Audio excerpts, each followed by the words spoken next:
All right, in this video we're going to talk about injection or an injective function. So we say that a function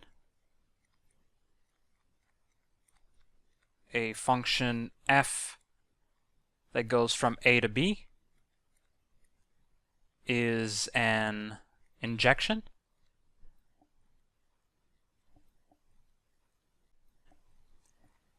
if every y that is in B in our codomain has at most one preimage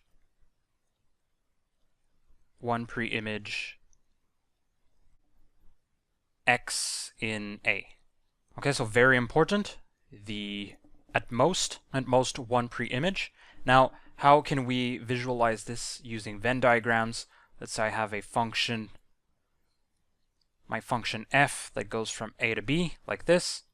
Now, every element B has at most one antecedent, one preimage. What this means is that I'm not allowed to have two distinct objects in my domain that maps to the same element. Okay, so this is a no-no.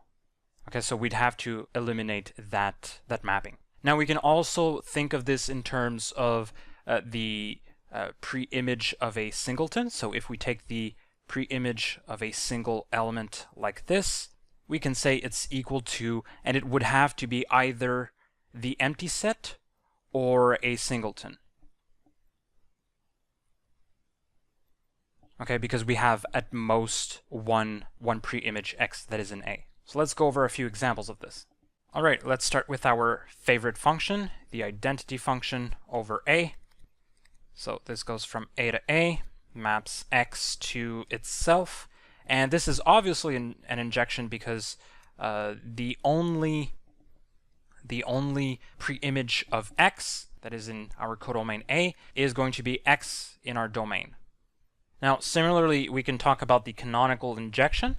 So our function j, which it goes from E0 to E, and E0 is a subset of E. Now, we'll map similarly to the identity function. We'll map x to itself. This here is the canonical injection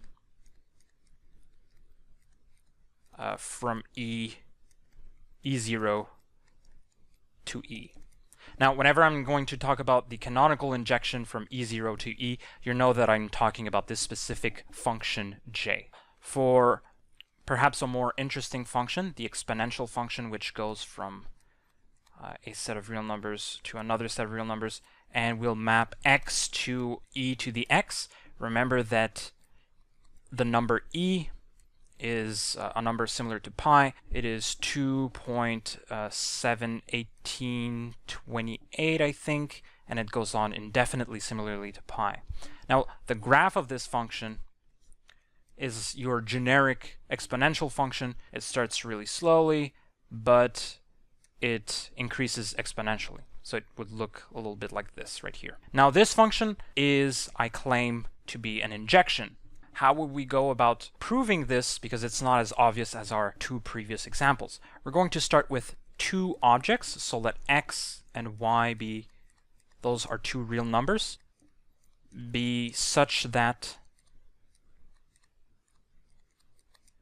the exponential of x is equal to the exponential of y.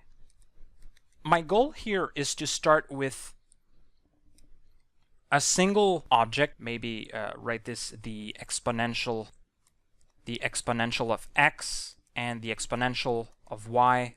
Those are a single, they make up one element. And I'm starting with x and y. Okay, so both x and y are mapped to the same object. Now, my goal here to prove that the exponential function is an injection is to prove that x and y must necessarily be the same object as well. Exponential of x and y are equal.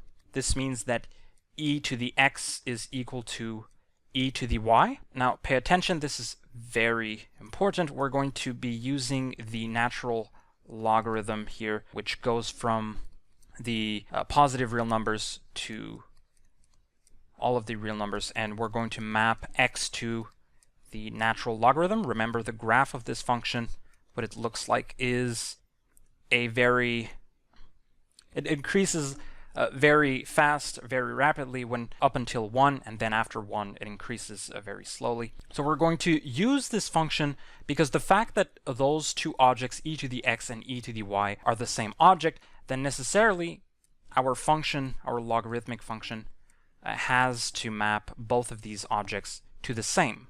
Okay, so they will remain equal when we take the logarithm of both of these elements. Remember, this is an identity that you should know about. When you take the natural logarithm of e to the something, it gives you the something. So we're going to have y here and x here. We've effectively proven that x is going to be equal to y. We started with a single object, and we suppose that if we have two objects x and y that are mapped to that arbitrary object in our codomain, necessarily they have to be equal. So we can write this maybe in a more general fashion, how to prove f is an injection, that f is an injection. So what you're going to do is start